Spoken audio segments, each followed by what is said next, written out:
setia rawat sang istri 25 tahun yang sakit lumpuh.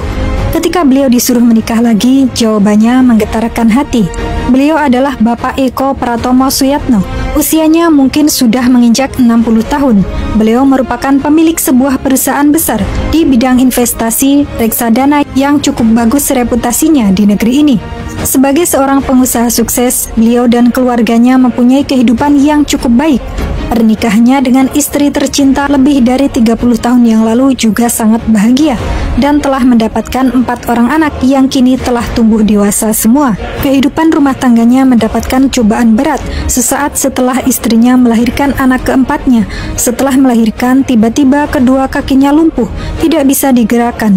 Kondisi itu berlangsung hingga 2 tahun. Kondisinya kemudian bukannya membaik. Pada tahun berikutnya justru kelumpuhan itu terjadi pada seluruh tubuhnya. Lidahnya tidak bisa digerakkan, otomatis juga tidak bisa berbicara. Satu-satunya cara berkomunikasi dengan orang lain hanya dengan menggunakan bahasa isyarat mata. Menghadapi kondisi istrinya yang seperti itu, Pak Suyatno tetap tabah dan dengan sabar merawat dan mengurusi segala keperluan istrinya. Dia ingin menunjukkan cinta yang sesungguhnya kepada istrinya yang sekarang lumpuh itu dengan cara mengurus langsung semua kebutuhan istrinya. Walaupun sebenarnya dia bisa membayar seseorang untuk melakukan semua itu, namun kebesaran cinta pada istrinya membuat dia tetap kuat dan setia melayani istrinya.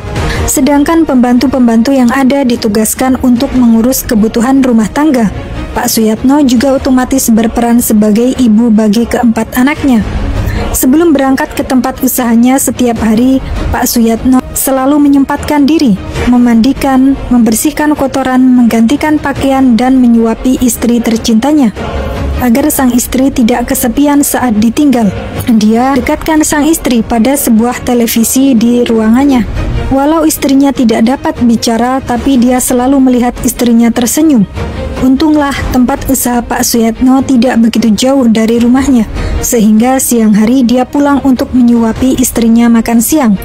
Sorenya dia pulang memandikan istrinya, mengganti pakaian, dan selepas maghrib dia temani istrinya nonton televisi sambil menceritakan apa-apa saja yang dia alami seharian.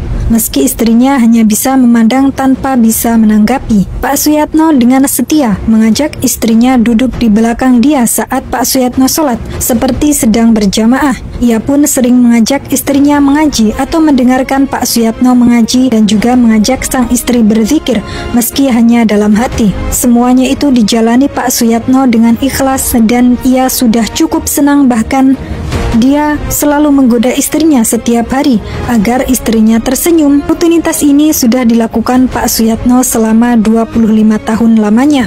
Dengan sabar dia merawat istrinya, bahkan sambil membesarkan keempat buah hati mereka. Pada suatu hari, keempat anaknya berkumpul di rumah orang tua mereka sambil menjenguk ibunya. Karena setelah mereka menikah sudah tinggal dengan keluarga masing-masing, dan Pak Suyatno memutuskan untuk merawat sendiri ibu mereka. Dengan kalimat yang cukup hati-hati, anak sulung berkata, "Pak, kami ingin sekali merawat ibu. Semenjak kami kecil melihat Bapak merawat ibu, tidak ada sedikit pun keluhan keluar dari bibir Bapak. Bahkan Bapak tidak izinkan kami menjaga ibu." Dengan air mata berlinang, anak itu melanjutkan kata-katanya, "Sudah yang keempat kalinya kami mengizinkan Bapak menikah lagi. Kami rasa ibu pun akan mengizinkannya. Kapan Bapak menikmati masa tua Bapak dengan berkorban seperti ini? Terus terang, kami sudah tidak tega melihat Bapak. Kami janji kami akan merawat ibu sebaik-baiknya secara bergantian kalau Bapak menikah lagi." Pak Suyatno menjawab hal yang sama sekali tidak diduga oleh anak-anak mereka. "Anak-anakku, terima kasih atas saran kalian. Hanya saja Bapak punya prinsip yang tidak dapat ditawar lagi. Bagi Bapak, jikalau pernikahan dan kehidupan di dunia ini hanya untuk memenuhi nafsu kita, terutama nafsu birahi, mungkin Bapak akan menikah lagi sudah sedari dulu," ucapnya.